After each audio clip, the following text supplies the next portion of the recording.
In the winds that blow across the Sahara Desert, there is a story of a general unlike any other. One who not only commanded the respect of his enemies, but also earned the admiration of those who were on opposing sides. That general was Erwin Rommel, the Desert Fox. He was not born to be a legend, yet, from the blood-soaked trenches of World War I to the rapid campaigns through the desert sands and blazing skies, Rommel carved his name into history, not only for his extraordinary tactics, but also for his unique leadership style, which was sometimes contradictory. Have you ever wondered what made a Nazi general so respected by the Allied commanders, and why, in the final years of his life, Rommel found himself isolated in a fractured Germany? Let's follow in the footsteps that were imprinted deep into the hot sands, where the Desert Fox once roamed. The article below has been compiled from many sources. If there are any mistakes, or if you know any interesting information, feel free to leave a comment so I can learn as well. Now, let's begin the article.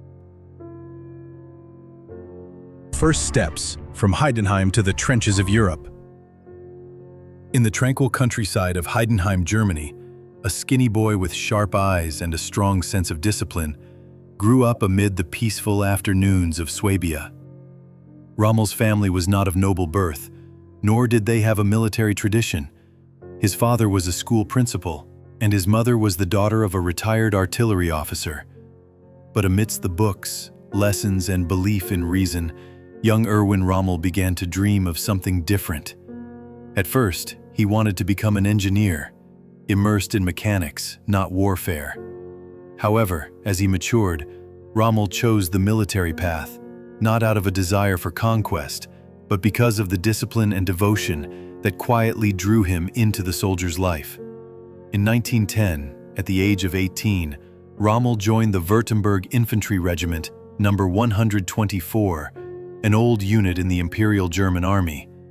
He didn't have a noble background to ensure rapid promotion.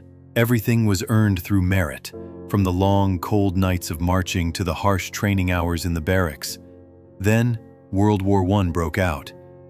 It was no longer the disciplined life of the barracks, but the muddy trenches, the steel, and the fire.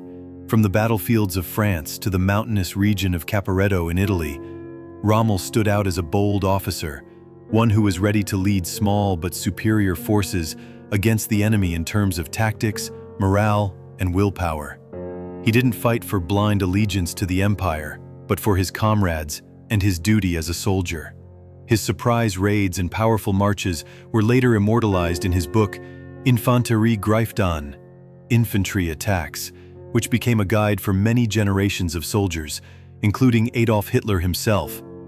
At that time, however, Rommel was just a young officer, quiet, dedicated, and different. The first bullets of the Great War didn't kill the kindness within him, a rare trait in an era where death had become an everyday occurrence. Between two storms, Rommel in the Weimar Republic years. When the guns of World War I fell silent, Europe entered a period of devastation and chaos. For Erwin Rommel, a young officer who had just survived the bloody trenches, the war left behind not only memories, but also the question, what comes next? The German Empire collapsed, Kaiser Wilhelm II abdicated, and from the ashes of the old monarchy, the Weimar Republic was born. For many veterans, this was a time of doubt. The military was drastically reduced according to the Treaty of Versailles, and officers like Rommel faced limited future prospects in both rank and career. The country was mired in crisis, hyperinflation, political instability, and street riots between the communists and the nascent fascists. But Rommel did not dive into politics like many other ex-officers. He chose to quietly serve, staying in the Reichswehr, the 100,000-man army allowed to remain after the Versailles Treaty. For him, this was not a compromise, but a way to maintain his belief in military honor, in a time when that honor was being undermined. For nearly 2 decades, Rommel was not prominent.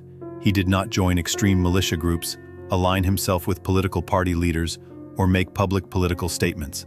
Instead, he focused on training, instructing, and writing. He served as a teacher at military academies, imparting lessons on battlefield tactics emphasizing mobility, initiative, and leadership near the front lines. It was during this period that he wrote Infanteriegreiften, Infantry Attacks, a book that detailed the art of infantry combat through the lens of a soldier. The work not only demonstrated his sharp tactical thinking, but also reflected Rommel's philosophy of warfare. Victory did not come from firepower alone, but from speed, surprise, and the courage of every individual soldier. Even in the political darkness of the Weimar Republic, Rommel was quietly respected within the military. The students he taught would later become commanders in the Wehrmacht, many of whom remembered his inspiring teaching style. When Hitler rose to power in 1933, the door to power began to open for officers like Rommel. Not because he was a Nazi party member, he was never a fervent supporter of the ideology, but because Hitler, obsessed with the image of a war hero, began to take notice of officers with distinguished careers and independent thinking. The Weimar Republic came to an end, but the years of silence, discipline, and study had shaped Rommel into a calm, practical soldier, fully loyal to his military duty, though soon that duty would lead him into the eye of another storm, this time on a global scale. Man of the Führer? The first step under the shadow of the Nazi regime. When Hitler rose to power in 1933, Germany changed in the blink of an eye. From a fragile republic, the country transformed into a totalitarian regime with a massive propaganda machine, rapid militarization, and rising expansionist ambitions. For Rommel, this was not a period of political belief, but an opportunity to return to the strategic position he had been forced to abandon after World War I. Not a Nazi party member, not someone seeking power. Rommel understood clearly that if he wanted to serve the military ideals he believed in, a disciplined, moral, and effective army, he could not remain on the sidelines. Rommel began to attract attention due to his old connections and his work Infanteriegreiften, a book that caught the eye of the Nazi leadership. In 1937, he was invited to command the Honor Guard during Mussolini's visit to Germany, a highly symbolic mission that Hitler observed closely. With his usual precision, calm, and humility, Rommel excelled in his role, making a strong impression on the German dictator. From there, his path took a different direction. In 1938, he was appointed commander of the Wiener Neustadt Military Academy, an important position for training Germany's new generation of officers. But the real turning point came in 1939, when Hitler personally chose Rommel to lead the Führer's personal guard during the invasion of Poland. Steel Storm in the West. Rommel and the French Campaign, May 1940. The clouds of war once again gathered over Europe, this time faster, fiercer, and more devastating than anyone could have imagined. Amid the collapse of failed negotiations and the booming artillery from the West, Erwin Rommel, now a major general, was given command of the 7th Panzer Division of Nazi Germany, a newly formed unit, inexperienced, but equipped with modern weaponry and steely resolve. They would be the spearhead to pierce through France, and Rommel, once a teacher of tactics, would now prove that theory and practice could indeed become one. Unlike traditional commanders who directed from afar via maps, Rommel threw himself into the front lines. He moved continuously in his reconnaissance vehicle, sometimes just a few kilometers or even a few hundred meters from the front. He did not wait for orders from high command. He acted swiftly, boldly, even recklessly. In the early days of the campaign, his division moved at lightning speed through the Ardennes forest, breaking the Allies' defensive lines, which had relied on the Maginot Line. Rommel did not win with numbers, but with speed and psychological warfare. He struck at weaknesses, attacking before the enemy could react. striking from unexpected directions. His 7th Panzer Division's blitzkrieg was so fast that both the German and Allied press dubbed them the Ghost Division. No one knew where they were, only that they appeared suddenly and disappeared just as quickly after a fierce battle. In Aisne, Somme, and Arras, Rommel commanded battles not only with artillery and tanks, but with an eerie battlefield intuition. Once, the British counterattacked with the heavy Matilda tanks, which were famously invulnerable to German fire. Rommel ordered anti-tank guns to focus fire on the tank tracks instead of the main armor, then instructed assault troops to slip through trenches and throw grenades directly into the engine compartment. One by one, the Matildas halted and then burned, a symbol of the destruction of British might in the flames. By June 1940, France had surrendered. In less than 6 weeks, the Germans accomplished what World War I could not do in 4 years. And in the long list of those who contributed to that victory, Rommel's name stood out not for his rank, but for his indomitable courage and distinctive combat style. With the French campaign, Rommel stepped into the limelight. No longer a silent soldier, he became a new symbol in the German war machine. Not of propaganda, but of raw power. However, he knew that the Western Front was just the opening act. For to the south, amidst the blazing deserts and uncharted terrain, a new chapter of history awaited him, where Rommel's name would truly become legendary. Operation Sonnenblume, the beginning in North Africa, 1941. In February 1941, Erwin Rommel was appointed by Hitler as the commander of the Afrika Korps, tasked with rescuing the North African front after a series of heavy defeats suffered by the Italian forces. Upon arriving in Tripoli, Rommel acted decisively. He immediately organized a surprise counteroffensive against the scattered and weakened British forces along eastern Libya. The operation, codenamed Sonnenblume, Sunflower, was launched under limited logistical conditions, but with the advantage of speed. Within weeks, Rommel used his armored forces to retake El Agheila, Benghazi, Derna, and Mechili, employing typical mobile warfare tactics, striking the flanks and surrounding positions.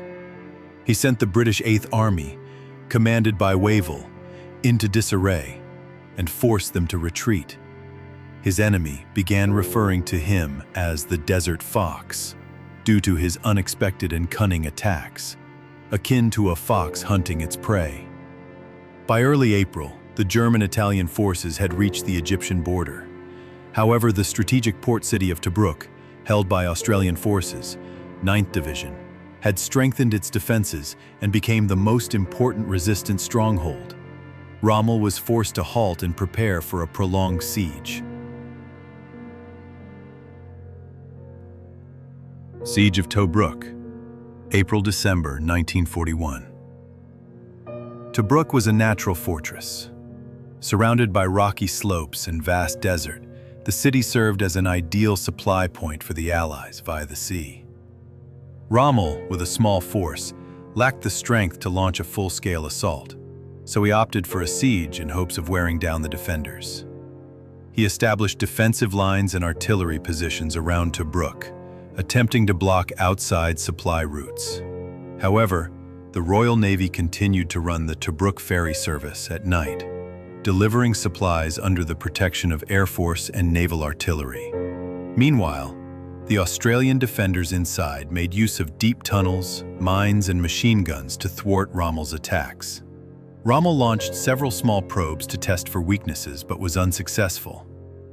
Recognizing the increasing threat from the Afrika Korps, the Allies launched several counteroffensives. Operation Brevity, May. A quick strike by the British at Salem aimed at driving the Germans from the Egyptian border, but was repelled by accurate German anti-tank fire. Operation Battleaxe, June. A larger campaign involving British tanks, but Rommel trapped the enemy in minefields, using his 88mm artillery to destroy dozens of tanks, resulting in a humiliating failure for the British. Operation Crusader, November. A large-scale assault by General Auchinleck with over 100,000 troops. Despite Rommel's successful counterattacks, poor logistics and heavy losses forced him to retreat from Cyrenaica, eventually losing Tobruk by December.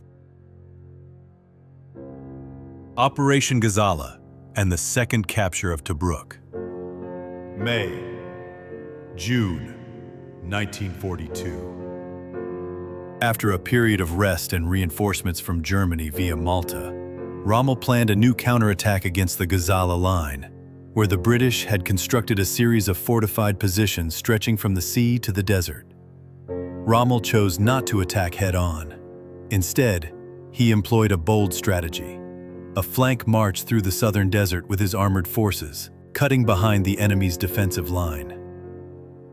The German 21st Panzer Division and Italian mobile units formed a crescent-shaped movement, quickly advancing across the arid terrain.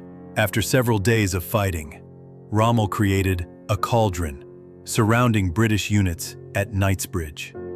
The British tank divisions, including Churchill, Valentine, and Crusader, were decimated by 88mm artillery and coordinated infantry tank tactics. The Allied forces retreated in chaos. On June 20, 1942, Rommel advanced on Tobruk. In just 36 hours, with a swift attack from multiple directions, he broke through the defense lines and captured the port. Approximately 35,000 Allied troops were taken prisoner, along with hundreds of tanks and thousands of tons of ammunition. This was one of Germany's greatest victories in Africa, and the most significant blow dealt to the British since the war began. Advance into Egypt. The First Battle of El Alamein, July 1942. Emboldened by his previous successes, Rommel pushed deeper into Egypt, aiming to capture the Suez Canal, thereby cutting off British communication with India and the Far East. However, at El Alamein, the only natural choke point between the sea and the Qattara Depression, the terrain restricted his previous freedom of movement. Rommel launched multiple assaults to break through General Auchinleck's defensive lines. Attacks on key positions like Ruwisat Ridge, Tel El Isa, and Alam Halfa encountered heavy artillery fire and a dense minefield set by the British forces. The battle lasted nearly a month, under the blistering desert heat, with thousands of casualties on both sides. The outcome was a stalemate. Rommel could not advance further, and the British were unable to push back the Afrika Korps. The Second Battle of El Alamein, the irreversible turning point, October-November 1942. General Bernard Montgomery, the new British commander, planned a decisive battle. After months of stockpiling ammunition, tanks, and preparing logistics, the British launched a major offensive on October 23rd. The battle began with the longest artillery bombardment in North Africa, over 1,000 guns firing simultaneously through the night. The British used the break-in tactic, clearing mines and advancing step by step.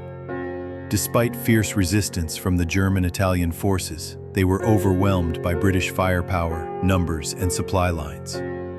Rommel, though severely ill, continued to command the battle. However, by November 4th, after the defensive line collapsed at Tel El Akakir, he was forced to order a full retreat. This marked a major turning point. From this point on, the Germans could only withdraw and defend across the entire North African front. The Battle of Kasserine, the last hope. February 1943. After retreating to Tunisia, Rommel, in coordination with German and Italian forces, established a new defensive line. At the Kasserine Pass, a narrow gap between the Atlas Mountains, he launched an attack on the inexperienced American forces. Using the tactic of division, targeting command posts, and employing fast-moving armored breakthroughs, Rommel caused panic within American ranks, destroying hundreds of vehicles and capturing many prisoners. However, he could not exploit his victory due to a lack of supplies and reserves. After a few days, the Americans, under the new leadership of General Patton, launched a counterattack and gradually stabilized the situation. The Battle of Kasserine demonstrated Rommel's tactical brilliance, but it also revealed that Germany no longer had the resources to sustain a prolonged war in Africa. In March, Rommel was recalled to Germany due to his deteriorating health and disagreements with Hitler. He left command to General von Arnim. By May 1943, after heavy Allied attacks from Algeria and Libya, all Axis forces in North Africa surrendered. The North African campaign ended. Despite the defeat, Erwin Rommel was respected by both his adversaries and comrades for his leadership, humanity toward prisoners, and outstanding strategic thinking. His battles, particularly at Tobruk and Gazala, became classic examples of modern maneuver warfare. The Wall falls. Rommel and the shadow of Normandy. After the defeat in North Africa, Rommel was not entirely blamed. Instead, he was recalled to Europe to take on a new, urgent, and uneasy mission: to reinforce the Atlantic Wall, the defensive line expected to stop the Allied invasion of France. Hitler believed that the war was entering a decisive phase. Once again, Rommel was called into the heart of the storm. Upon arriving in Normandy in early 1944, Rommel was no longer the fiery general of the desert, but he still carried with him a sharp battlefield intuition and a growing sense of unease. Observing the defensive line stretching for hundreds of kilometers, he recognized the serious weaknesses: flimsy fortifications, uneven firepower, and, most critically, the blind faith of the German command that the Allies would not attack directly. Rommel threw himself into reorganizing the defenses. He ordered the fortifications to be strengthened, mines to be laid thickly, anti-tank poles to be erected along the beaches, and additional gun emplacements and bunkers to be built. He urged other commanders to move armored divisions closer to the coast instead of keeping them deep in the interior as Hitler wanted. However, in Berlin, his words fell on deaf ears. Hitler believed that the decisive battle would not take place in Normandy. On June 6, 1944, D-Day, Rommel's worst fears became a reality. As the landing doors opened and waves of American, British, and Canadian soldiers surged onto the white sands, Rommel was en route to visit his wife for her birthday. He immediately turned back, but it was too late. The Allied forces, with overwhelming scale and support from air and naval forces, broke through the defensive line Rommel had so carefully constructed. But what Rommel faced now was not just bombs and bullets. It was another battle, quieter, more dangerous, within his own heart and beliefs. Rommel, who had once been a hero in Hitler's eyes, was slowly coming to terms with the inevitable collapse of the Reich. The brutality, the irrational decisions from the high command, and especially the reports of the Holocaust he heard from other generals, caused his faith in the Führer to fracture. The Line of Honor. Rommel and the plot to assassinate Hitler. In the shadows of Berlin, a plot was taking shape. The plot to assassinate Hitler. And Rommel's name, though not directly involved, began to appear in the discussions. Some hoped he would be the figure with enough credibility to lead Germany after Hitler.